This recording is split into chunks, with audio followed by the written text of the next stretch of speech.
Изработка на програмата за развој на Источниот плански регион, представници од општините од регионот ја завршија деновиве на работилница во Штип.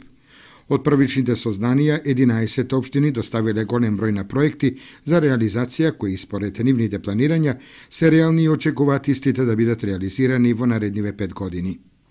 Општината Кочани достави проекти кои се однесуваат на развојот на планинскиот туризам на Пониква на Осоговските планини, но сепак приоритет е даден на изработката на техничката документација за канализациона и отпадна вода на Пониква, како и на реконструкција на патниот правец Кочани-Пониква. Од општина Кочани очекуваат проектите да бидат прифатени и дека за реализација на истите ќе добијат финансиски средства за оваа намена.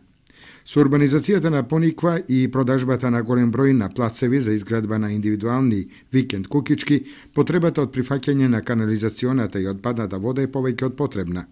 И патот Кочани-Пониква, кој е направен уште кон крајот на 70-тите години, од минатиот век треба наскоро